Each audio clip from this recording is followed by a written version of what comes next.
Megan. Welcome back to part 2 of the massive end of year unboxing video. I did not realize that this video would take this long, so we divided it into 2 parts.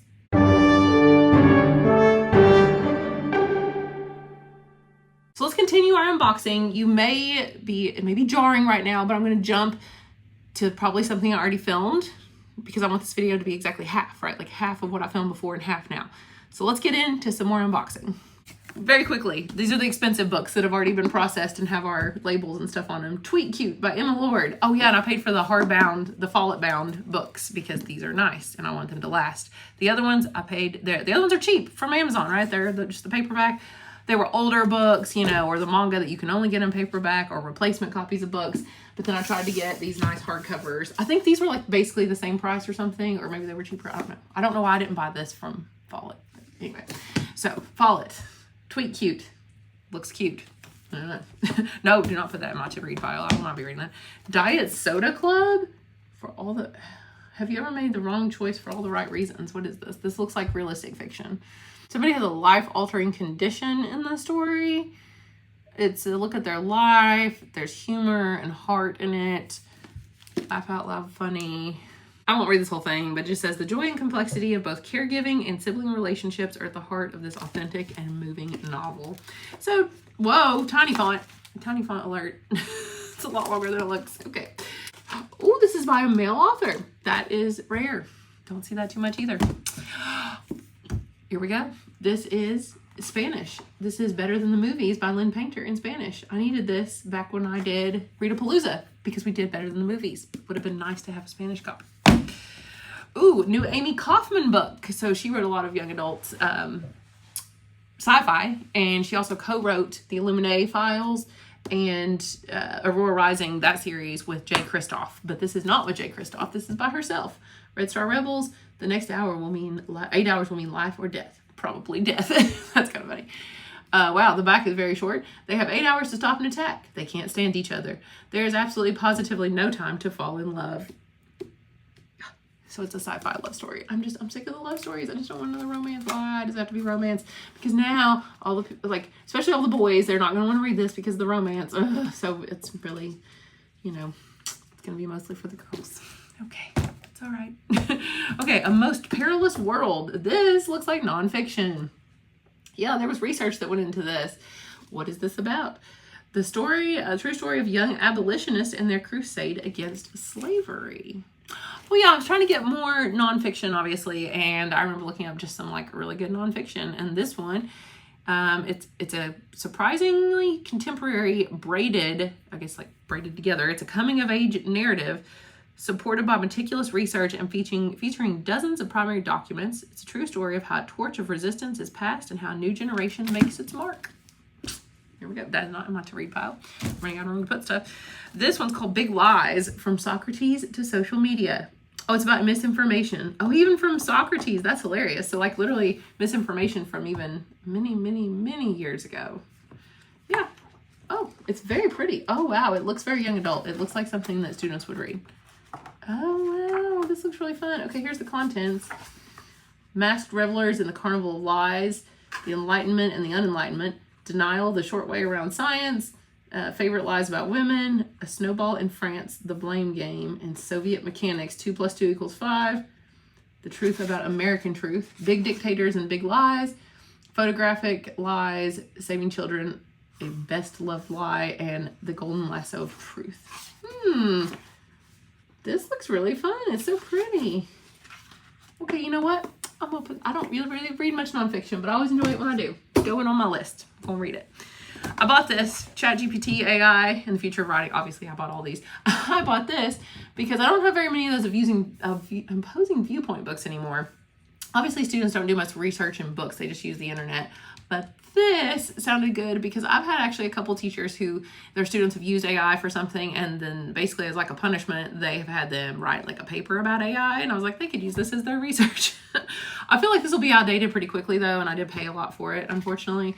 But I do like these opposing viewpoint books, so we haven't bought one in a long time. Not gonna read it, but there it is. Okay, what is this? Kareem Abdul-Jabbar, what? Champion, a graphic novel? Illustrations by somebody else. Huh. Oh, it's, he knows how to Oh, okay, so it's a different character. It is Cream. What in this stunning? I'm just trying to figure out if it's a memoir or not. In the stunningly illustrated graphic novel, Kareem Abdul-Jabbar's life as a social justice advocate comes to life through the story of a high school student whose promising basketball career is in jeopardy. So it's like a fictionalized version, but kind of based on his true life. And then here's the illustrations. So there you go. Those are pretty pictures. Okay, cool. That'll be popular for sure. Basketball. Okay, real quick. Project Hail Mary in Spanish. American Spirits, the famous Fox sisters, and the mysterious fad that haunted a nation. What? It's a dramatic yet true ghost story. What? About the Fox sisters? I don't know. It sounded cool. Oh, so it's like, it is nonfiction. Like, it's written like nonfiction. About a ghost story. Oh, wow, the pages are slick. They're slick and thick. Interesting. Also, I just saw I have 3 new emails since I started filming this video. My goodness. Everything is Poison. That looks fun. Ooh, this is set in Rome in the early 17th century. So we got a little historical fiction, and it's really little, like 200 pages. So, you know, that could be fun. Works in an apothecary, something about her mom, about female solidarity in a casually violent, misogynistic world. Cool. Okay, there's that one. Every Last Liar. All of them are guilty. Only one can survive. It looks like your typical young adult thriller. Never heard of this author. Kate Francis. There it is. It exists. Ooh, a stage set for villains. Also very pretty. Look at that. Look at those sprayed edges.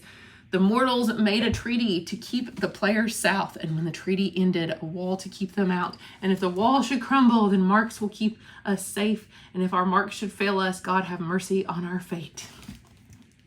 Kind of cheesy. The gods are dead. All that's left are the players. Okay, I kind of like that. Ooh, it's Carval, which I didn't like, meets One Dark Window, which I did like, in this lush and dark fantasy. What do you want to bet that it's a fantasy romance? I don't know. There's a curse that's like killing people. I don't know. Okay, so it looks fun. I've never heard of this author. She's from Virginia. She looks really young. So maybe this is her debut. I'm not really sure. Perfect for older teens and up. Okay, you know what? I'm intrigued enough that I will look at it.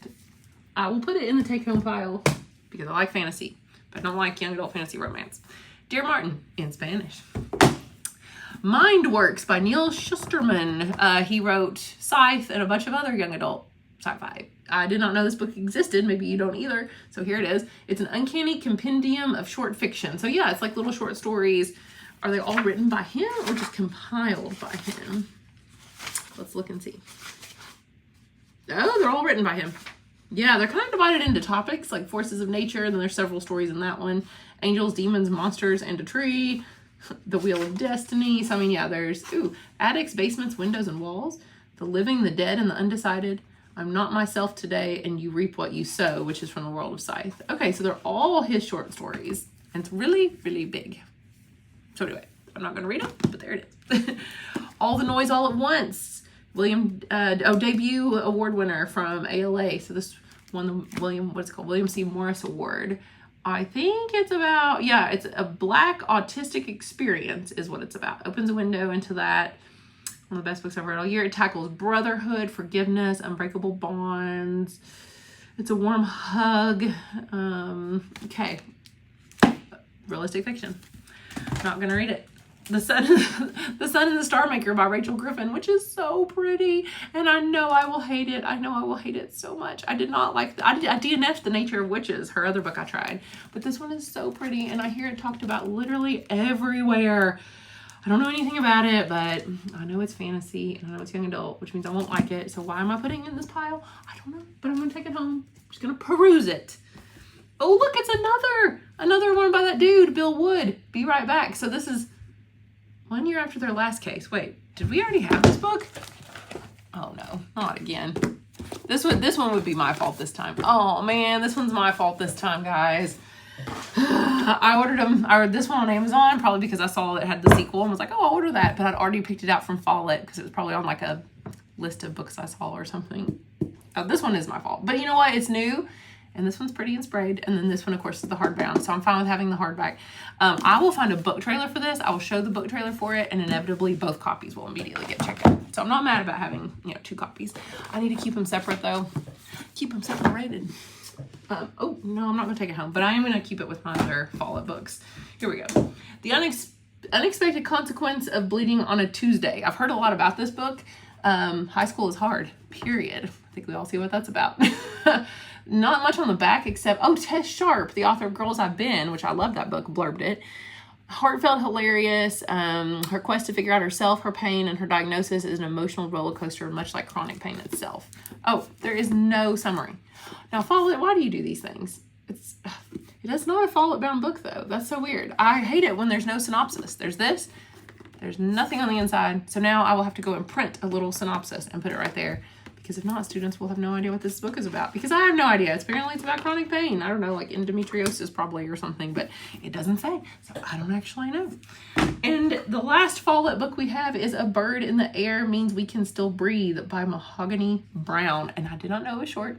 Is it like poetry or a verse novel? Nope, but it's for some reason tiny little paragraphs that are all separated with a space in between. Oh, that one's got questions. What? Okay, I don't know what is this book? Why are there little paragraphs? In the darkest days of the pandemic, love and hope rise stronger than ever. Meet Malachi. He's looking out for his mom, his younger brother, and sister. He worries about his dad behind bars. Zamira longs for a cat to ease her anxiety. She's missing her parents and her best friend Tariq. If you're hungry, go to Sal's. Muhammad is in charge of good food, good cheer, and good neighbors. Sizzle, sizzle, boom. What? Hyacinth and Electra say, we have seen it all. We know we need each other to make the future possible, especially during this weird pandemic place. Will it ever be New York City perfect again? How many characters are there in this book? What is happening? A gorgeous, tender testament to the generation of young people who shouldered the pandemic. I mean, there must be a reason I ordered it. What? Look, it says like chorus. What? I'm just somebody's to-do list. I don't know. It goes back and forth between people. I'm not really sure I understand this book. I'm too stupid for that book. Okay, we only have 4 boxes left, and they're not huge. Oh gosh, I can't pick up the next one. What? It's so heavy I can't pick it up, so let me just get some things out of it. I think it's got paper in it. Oh look, it's the escape game again, which we already have over here. So now we have that. What? Oh my gosh, there's more Bill Wood. How many of these books did I order 2 of? Okay, so here's the escape room game again, which I did mean to order 2 copies because it looks awesome. And we have a lot of students, and I wanted to have 2 copies. Now, let's split up and be right back. We already had copies of. We have more copies of.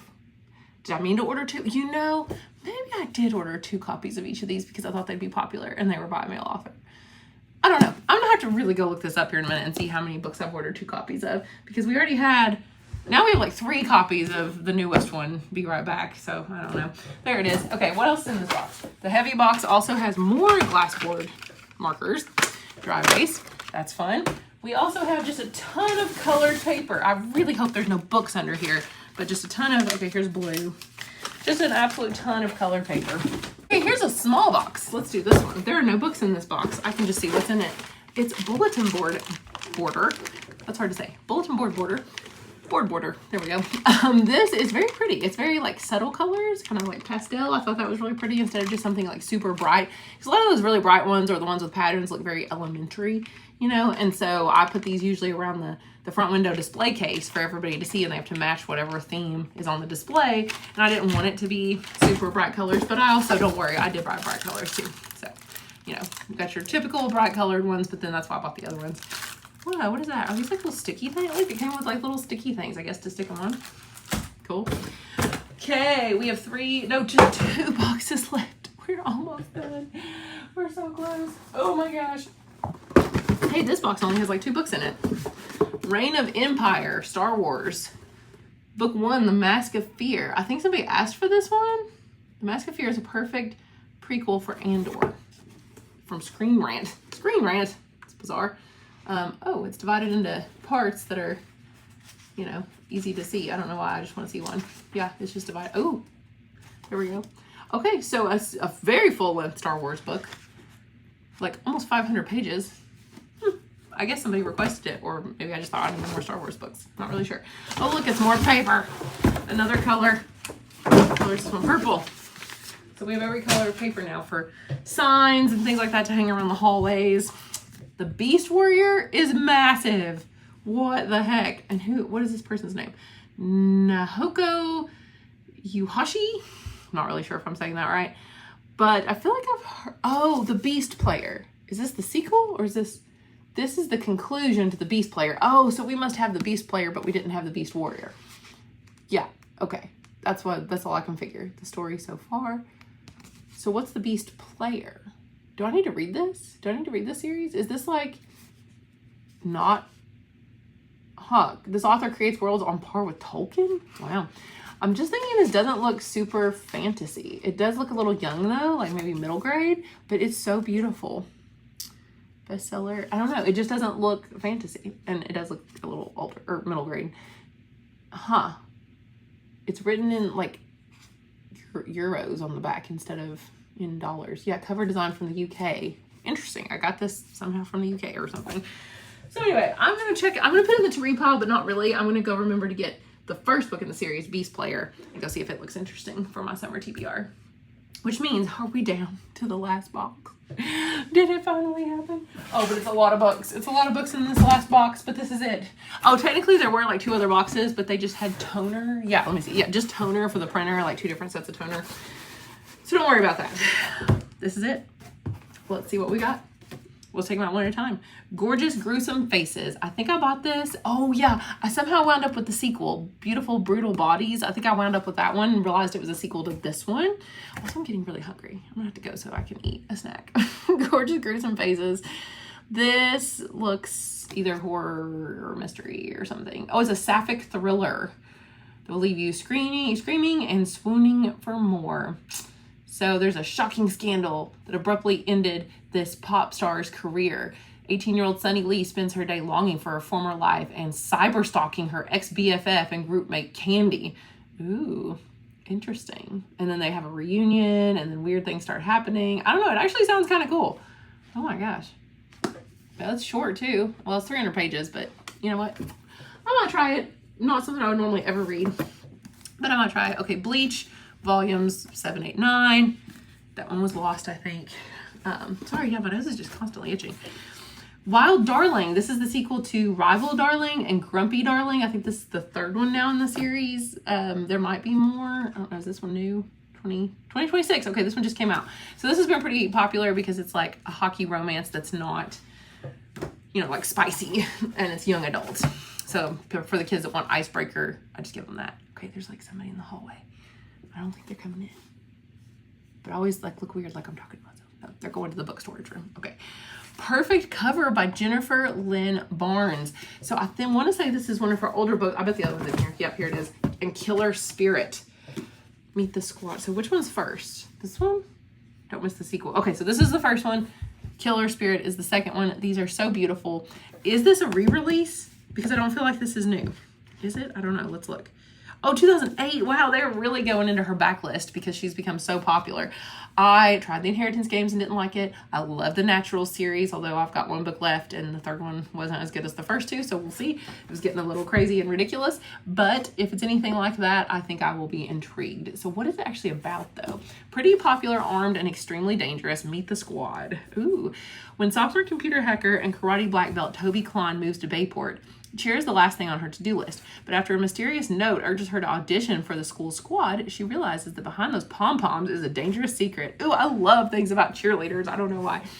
The squad is the government's secret weapon, elite spies hidden in plain sight, and they need Toby. There's a classified information leak in Bayport, and Toby has the skills to retrieve critical intel from the only person who has it, the most popular boy at school. Of course it's him. But evil lurks in Bayport, and Toby's recent glow up has put a spotlight on her, which just might get her killed. Okay, we gotta read this. You know what? I'm already having an idea while I was reading that. Cheerleading vlog, right? There was a book literally called The Cheerleaders. I could read that, and I could read this, and I could watch the movie. Oh, what's the movie with Kirsten Dunst? Oh my gosh, I literally just forgot the name of it. You know, the cheerleading movie. Oh, I'll put it right here. Obviously, the cheerleading movie with Kirsten Dunst. Somehow I can't think of the name, but I've never seen this movie and I've been wanting to forever, and I've missed out on it my entire life because obviously it's older. So how about a cheerleading vlog where I do all those things? That could be fun. And what if it's really good? I'll take the sequel. How many books am I get? Look at this. 1, 2, 3, and then I'll get the other one. 4, 5, 6, 7, 8. You know what? We're just gonna take out this one. We know I'm gonna hate this one, so yeah. You know what? I'm not gonna like this one either. I already know it. Like, I just don't even want to try it because it's gonna be bad. So, okay, that's better. That's better. We're taking out the fantasy, which is so funny because I like fantasy, but I don't think I like original fantasy. What We Did to Survive by Megan Lally. So she wrote That's Not My Name. We did that for Rita Palooza, and it was really, really popular. And we also just bought No Place to Hide, her second one. And then this is her third book that I cannot believe is not in hardback. Just came out, like, just now. Just came out, 2026. And yet it is in paperback. So they didn't want vacation to end. Now they just want to live. I'm not going to be reading it because I did not like That's Not My Name. I read like 100 pages, figured out what the ending was going to be, and then I DNF'd it. So it was too predictable. I'm just not going to try again. Okay, really a few more books. Oh, I think I have 2 copies of the same one. Soundtrack by Jason Reynolds. Jason Reynolds, one of the #1 authors in our entire library. Everybody loves Jason Reynolds. Here at our school, the freshmen have to read Long Way Down by Jason Reynolds, so they all know him. So they would probably be very interested in this. Is it? Oh, it's like kind of in verse or other thing, not just verse, but like random, like mixed media kind of format. So I think it was first published as an original audiobook for Listening Library. Interesting. This is the soundtrack from underground New York City's secret sound. Stewie and his crew are making their dream come true in a New York City subway station. Then disaster strikes. It will test their strength of their loyalty and friendship. Can the band go on? Celebrated author Jason Reynolds has written an empowering story about how 5 city music heads come together as a family. And it was first published, as a listening track, or some audio track on Listening Library. So that's why it's like written funny, I suppose. So anyway, okay, cool. Got 2 copies of that. That'll be popular. Got to get those out on the shelves. I'm going to get all these out on the shelves for the beginning of next school year. Oh my gosh, this is the last book. This is it. Then I can deal with all these. I'm going to spend the whole rest of the day dealing with all this stuff and putting it away. Release Me. Oh my gosh, it's the sequel to Watch Me, which was the prettiest book I had ever seen. Ever. The #1. This is the prettiest book I'd ever seen. And now this is the sequel, Release Me. And it's like also the prettiest book I've ever seen. I don't know if we could say one's prettier than the other, but the other one had gummy bears. Oh, this one's got some marshmallows. It's got marshmallows. Let's take off this too and see how pretty it is. Ooh, like a parachute pulled, something inside of me releases. Oh, because it's called Release Me. So yeah, we had marshmallow. Oh, we even got a marshmallow here. There was a gummy bear on the other one, which apparently has something to do with the book, and marshmallows in the back. And obviously the golden edges there. Obviously, absolutely beautiful. It's going to be really hard for me to put a sticker on this. But this is in the Shatter Me, like, yeah, second series of the Shatter Me series. Oh, it's just so beautiful. Whoever designed this is pure genius. It reminds me, it's like a grown-up version of Lisa Frank stuff. Like, for all the girls that loved Lisa Frank back in the day, this is calling to me as a Lisa Frank girly from when I was a kid. I'm like, I love everything about this. I love marshmallows and diamonds and the colors, and it's so pretty.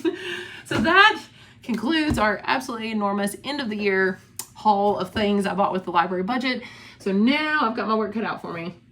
It looks like I'm taking home this series to do a fun little cheerleading vlog. I gotta go find the cheerleaders book. That'll be fun. I'm gonna try Gorgeous Gruesome Faces. I'm gonna go find the Beast Player that we have in our library. We'll try a nonfiction, Big Lies, just for fun, and the Escape Game. Maybe I should do do you think I should do a vlog where I just like read books I brought home from school and see if they're any good? Maybe I will. Maybe I should.